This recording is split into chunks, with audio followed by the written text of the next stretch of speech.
Scott Hunter here. We're sitting down with Tyson Dux today, going over his match from Super Showdown 5, where he defended the Smash Wrestling Championship against Mark Haskins. Tyson, welcome. Hey, Scott, what's going on, buddy? How are you? Doing all right. Hopefully you're doing okay, too, and you and the family are all safe and sound during these crazy times.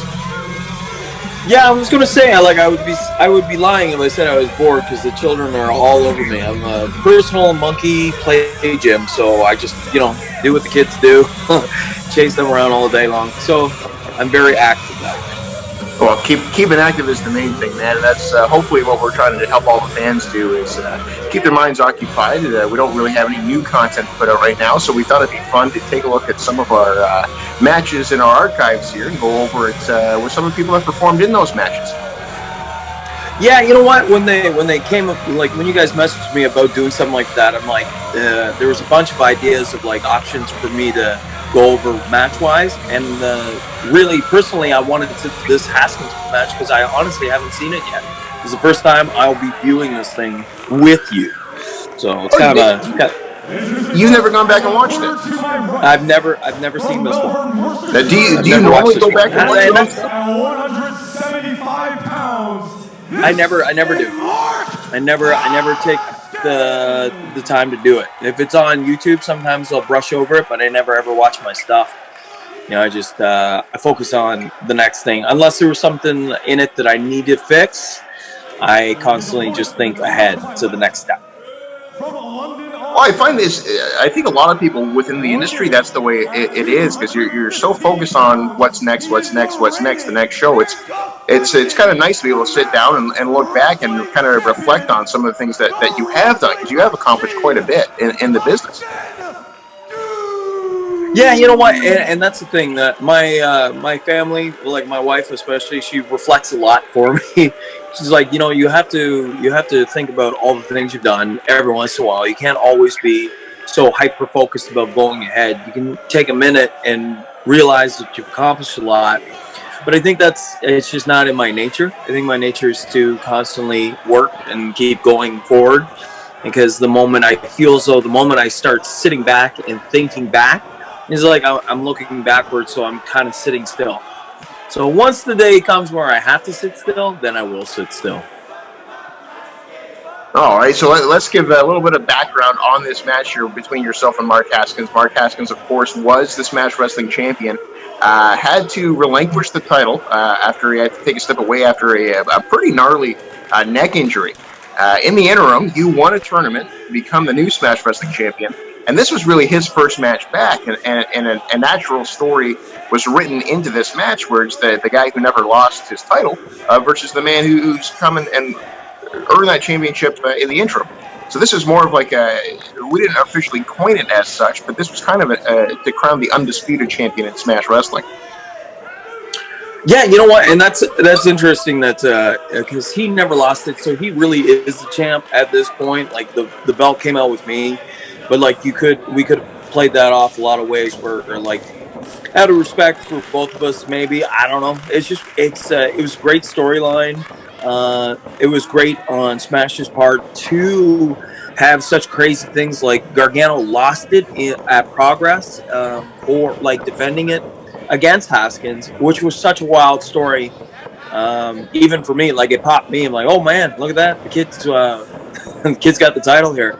And then just unfortunately, him losing the title due to injury is kind of a bad way to do it. So it was nice to have this moment with Haskins, who is a really solid young man to perform with. So it's so far, it started out the way I thought it was going to start anyways, because he's one of those guys that loves to wrestle and grind. He's a grinder too.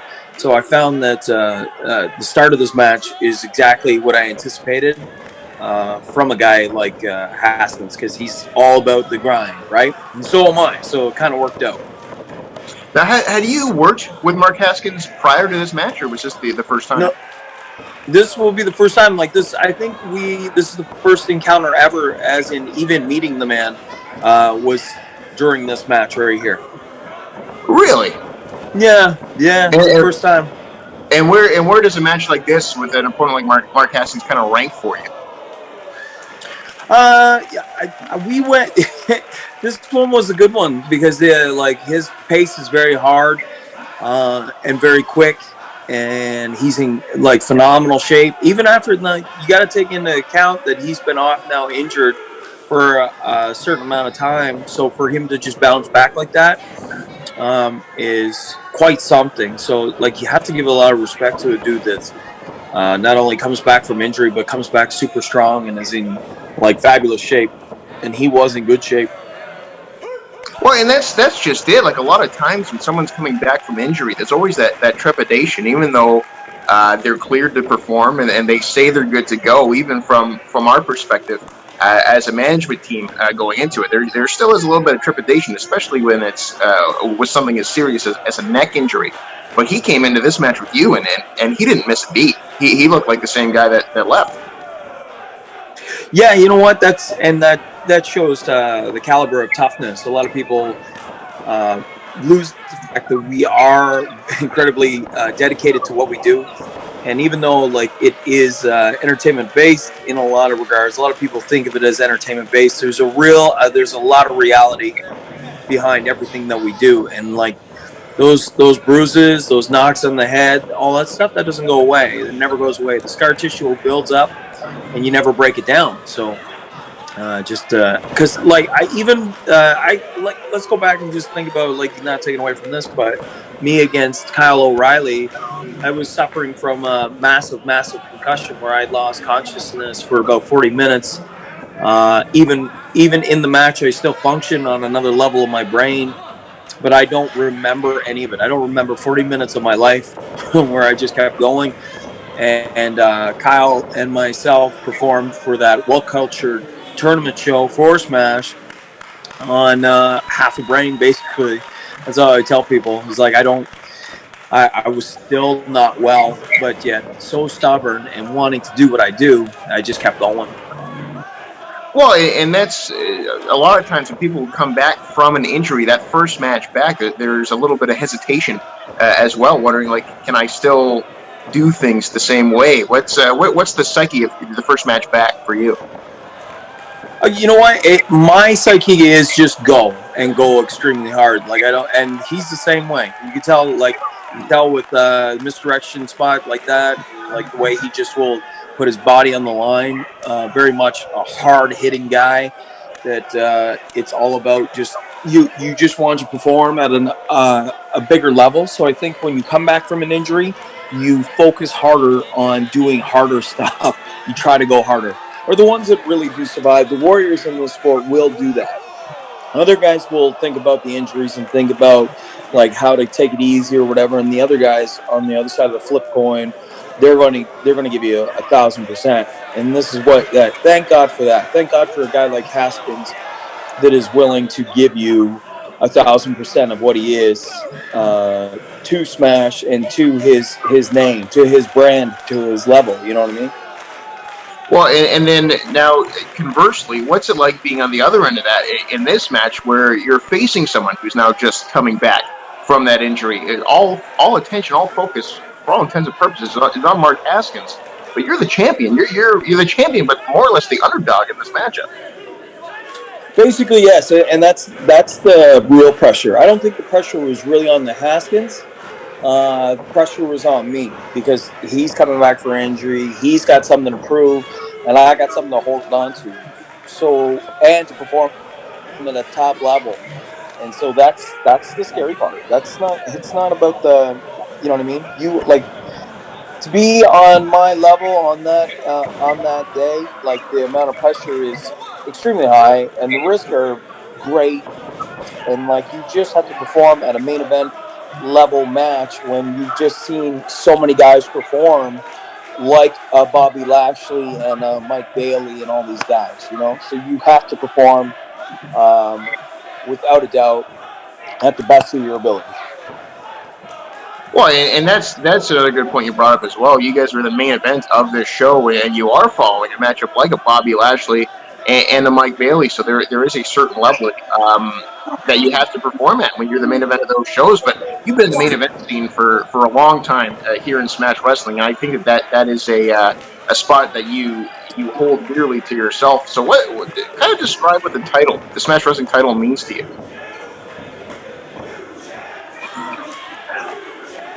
You know that Smash title. I've been wanting to get that back. I've petitioned for matches and stuff like that. I've gone to office about it because I feel as though in my stage of my career, it's my rightful place to be on top or to be a top guy and to be the guy that holds all the weight. Because the guy on top that holds all the weight, there's a certain kind of there's a lot that goes along with it. It isn't just holding a title and being the last match of the night. You got to be able to perform at any level, injury, no injury, sick, not sick. You have to perform at a very, very high octane level. I feel you always got to be the guy to end the show and end it right. So I'm still going to be. I like to the end of my days, I'll be the guy that wants to be the main event, and then I will. If someone comes along and wants that spot, earn that spot. You know what I mean? Because a lot of kids nowadays say, "Well, a guy like Tyson told me back. Tyson wants to be main event, and he wants that spot. He's taking that away from me. I don't take anything away from anybody. If you earn that spot, take that spot. You know." Well, that's a good mentality to have as well. I think at the end of the day, it's the spot's yours until you lose it. And in terms of that main event caliber, as we see Mark Haskins here going for an armbar as well, we saw you just a few seconds ago as you were talking. You went for a suicide dive to the outside, which is not usually in your repertoire. But you pull out all the stops here. Was that kind of in your game plan going into this match? Did you think you were going to kind of go outside your realm of comfortability there? See, and that's the thing is I always like to keep people always guessing, even in my age of like in my 40s. Even like think about the match that I had with Tarek for his title when he won the title. I did bust out a head scissors. I'll throw things out there that will take you off key. You know what I mean? I worked Jimmy Havoc in a match that's his, like chairs and staple guns and all this stuff. Like I can wrestle at any. And I've been at this for 23 years, right? I've been at this a very, very, very long time, and I've experienced all the techniques, all the styles, everything that a match has to offer. I've done it. So for me to bust something out and people not see it, I've done it. It's just been a long, long time since I've done it. So that's what I like to keep people guessing. And he's no different. He's no different. Being in this ring is one of those guys where you kind of have to catch off guard. But just watching that whole sequence there where he countered that German suplex and then into a double stomp. Jeez, what a little athlete, eh? Dear God, he was good. Brilliant. Well, and that's the thing too. Is it almost looks like in this match he's in a lot of ways trying to beat you at your own game, because we've seen him go for a handful of submissions on you as well, which usually is not something I advise for an opponent of Tyson Dux. But he's kind of meeting you. You guys are meeting each other at almost every style in this matchup. He's you know what? That's the thing too. Is like he is a grappling guy, and he's grappling. He loves to grapple just as much as I do. Just being a little bit different when it comes to weight and size. He's going to throw out more a little bit more high pack than I will. Like I'm going to try to slam him and down. If he can't, he's going to jump on him. But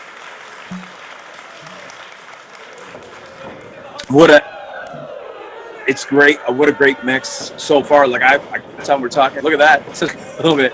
Smash Hits a long listing, rapport with like amazing talent and having their own home talent live up to everybody else that comes in, and this is no different. Just to watch this guy work, to wrestle is awesome. Like just very creative, and that's the thing with wrestling is how to be how to keep it real, keep yourself solid, and still be creative and still outside the box. And he very much well does accomplish this very well. Well, and he's at this time is still relatively fresh and new to the main event scene. You brought up the fact when he defeated Johnny Gargano for the title at a Progress show overseas in the UK. That was really his coming out in Progress as well, because for a long time he was always on the cusp of that championship, but never could really seem to win as he goes for the armbar here now on it. He could never really seem to win the big one, quote unquote, as wrestling cliches go. But when he defeated Johnny Gargano, that kind of just skyrocketed him to another level. So when he came over to Smash Wrestling, he kind of made his debut already as our champion, and had to hit that level every match that he did. And yeah, like you said, we bring in all these different people from Smash Wrestling, and it's nice to see the homegrown talent be at the same level.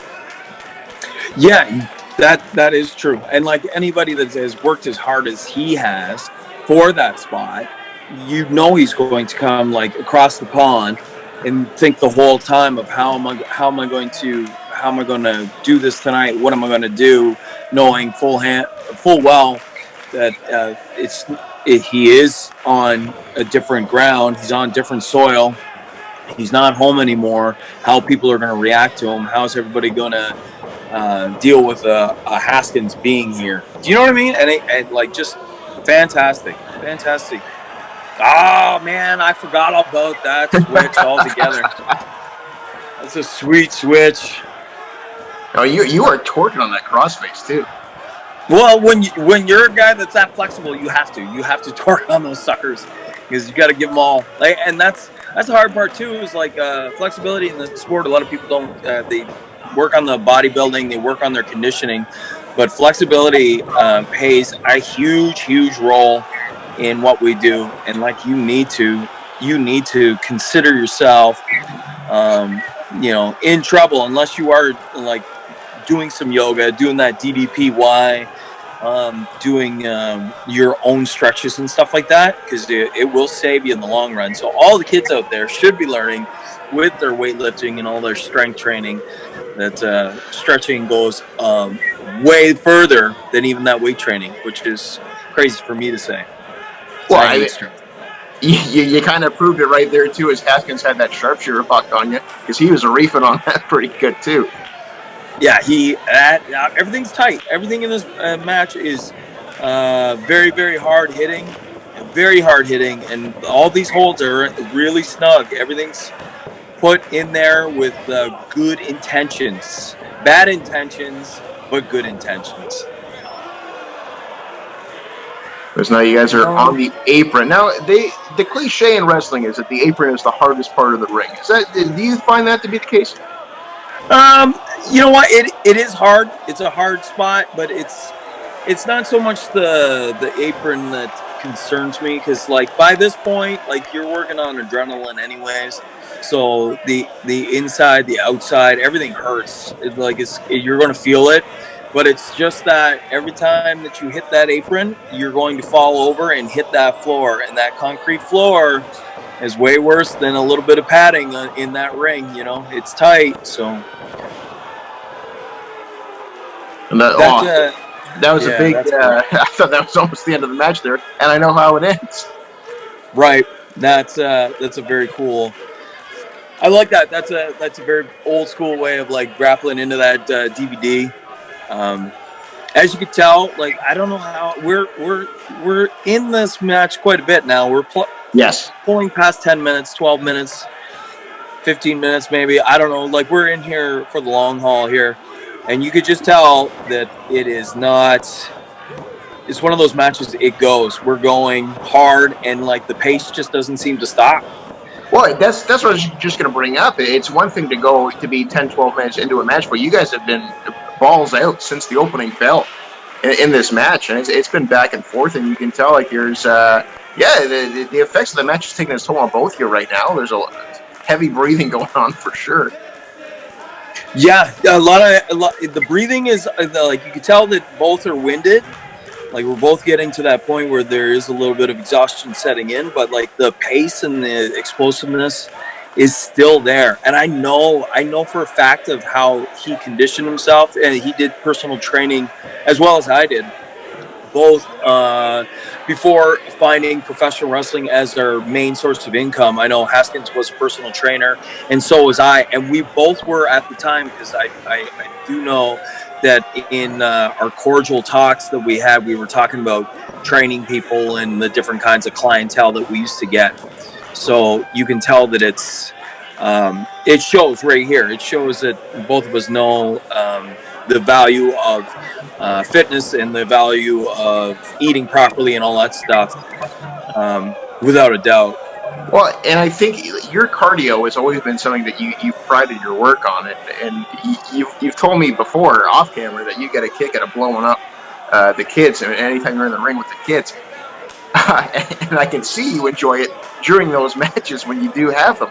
What's it like, though, for you? Do you enjoy it more when you're in the ring with someone that you can't blow up? That's almost kind of giving you that challenge? I love it. I love to see a guy keep up and keep pace and want to do just as much as me out there, because then it really kind of it's more about me being tested than anything else. Any of these kids out nowadays, I'm testing them, but with Haskins, he's testing me by this point, or I'm testing myself because he can just keep going and I can keep going, And well, and that's a testament to his cardio as well in this matchup, because I've personally seen you make people throw up. So yes, many times, and the other, it's funny. Me and my wife were in bed, and I had my hand under my chest, and I could feel my heartbeat. And most people's heartbeat goes thump thump thump thump thump thump, and then I could feel it. And my wife's a nurse, so I said, "Hey, can you take my pulse? I just want to know what it's at. I'm just curious." My resting heart rate is 42 beats per minute. So that puts it all in perspective. Is even being conditioned so well for so long, even my heart rate is way lower than normal human beings' heart rate. Because normal is around 60 to 80 beats per minute. Mine's at a whopping 42. So that put that in the little tick of like incredibly weird facts for Tyson, I guess. So what is a typical workout for Tyson? I'm very, very, very much I'm very much on weights. I love weights, weight training and conditioning, as in cardio. I do it all in one outing, and sometimes I'll go back and do a secondary cardio after that. So like I usually do 2-a-days, either through wrestling training or whatever. Weights is very important to me, so that's about an hour and a half, and I don't take a break. A lot of people will take 30 seconds between sets and stuff. I don't. I just keep going with it. So reasons like this right here, where I can hold on to a guy longer and drop him. All right. Well, and that's the thing. It's he's not a light man. Like he's a grown adult human being, and you're just chucking him around like he's nothing. Yeah, even in this even at this time, like right there, like even after all this match, I can pick a guy up. It's crazy. It's just that's been my key to life, is hard work, and that's what it comes down to. Is like the only reason I am where I'm at isn't because of talent or natural ability or a real handsome face. The fact is, I pride myself on hard work that my father has instilled in me, and to this day, that's what it's all about, is just outworking everybody and being harder working than anybody, and not giving any excuses. Being 42, coming up on 42, there's no excuse for just letting myself go and let these kids get ahead, because that's not good enough for me. It's all about that hard work. Well, and we see that hard work pays off as your hand is raised in victory here, successfully defending the title. And in the end, I mean, that was a 50-50 match if I've ever seen one. And it was a brainbuster of all things that you pulled out to win it with. Normally, we see things finished with the lariat or the Boston Crab. But what made you go with brainbuster on this one? Brainbuster used to be my finish, and it was my finish for a very, very long time, till I had an accident where a knee hit me in the face and split my head open, where you could see my skull for 25 stitches. So 5 stitches on the inside, 20 on the outside to seal me back up. And I just stopped using it after that. But Haskins is known for the DVD. I had to do a counter outside of that. Haskins is known for submissions. I'm a submission guy. I knew that he would see that coming down the line, and I did try earlier for it. But really, when it comes down to it, I had to go back to old school. I had to win this. What brought me to the game, I had to win with it. I thought it was one of those things that was near and dear to my heart to do it with something old school like that. And that's what it was, Brain Buster. It took 2 of them. Well, it took 2, but it was enough to get the job done. Tyson, thanks so much for sitting down with us, taking some time out of your day and doing this with us. Stay safe, buddy. Thank you very much. Hey, thanks for letting me watch this with my for the first time. It was actually awesome to watch, finally see, and Haskins is definitely the man. Thank you very much. Thanks, Ty. Okay, bye.